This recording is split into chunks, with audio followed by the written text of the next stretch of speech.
Alah dengkum tu ala ke maah hana telak tahu ron. Uronyo hana tapun ala ibu empat na dua kilo. Nya lagi apa puno. Nya lagi ibu nyan jui caing tu handa demung triliun. Itanya yang lompu kapike lung kafe. Ya.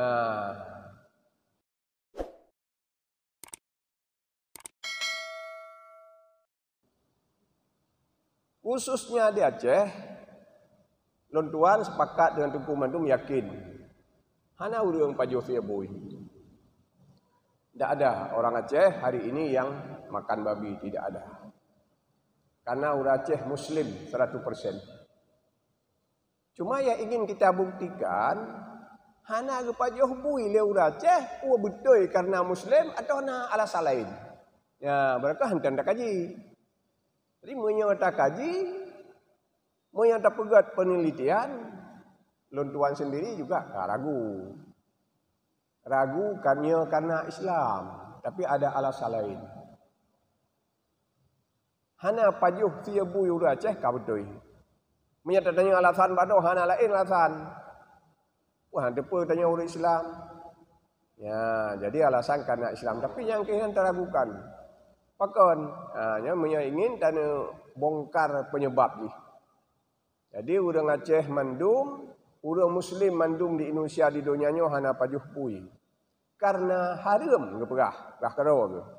Tapi tak nak buktikannya karena haram atau kan ini tak kita lihat kejadian lain.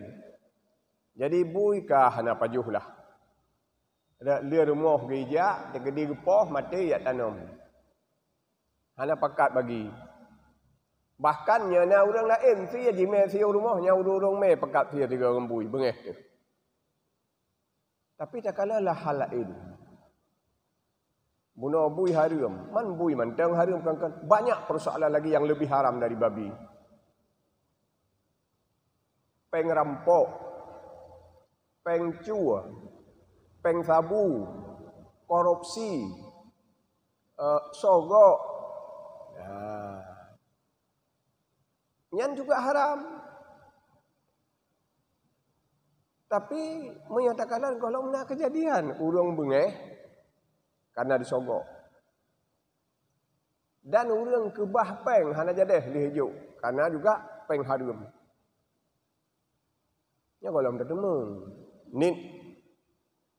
Maka pernah kita contohkan seandainya nak sebuah keluarga katanya orang Muslim, katakanlah di Aceh, dia apa bunuh ejak orang raya, anai me lain, uti unibis anai me timpan ana, ime 1,000 2 kilo, itiji 1,000 2 kilo ejak, alah dengkum tual ke maah, hana telak tahu ron, uronyo hana tapun lain 1,000 4 na 2 kilo, nya lagi apa bunuh, nya lagi buinya jui caing tu, handa demung triliun.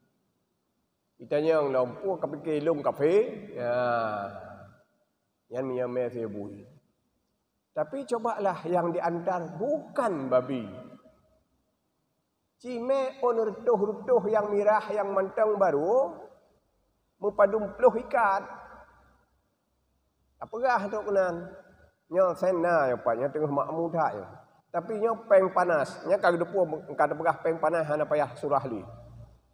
Nya na peng panas tempat. Ya 200 juta. Tak peduk je ke. Yang kalau gelah pak jarong tanya kalau tarik. Malah kita yang jumlah mandum padum, tak pegah jumlah sekian mak kejat ni thairong tu man. Ya. Jadi jarang tak temu yang itu ilong punya pengyan be. Punya menan cara minta rezeki ilong be. Ya tak ke peng harum. Jadi kesimpulan ni urang ya ke peng harum hana urang ya ke sia bui cukup ameh. Jadi punya menan hana pajo sibui kan karena haram. Peng juga haram. Hana pajo sibui karena luat. Nyan persoalan. Peng baru-baru hana luat.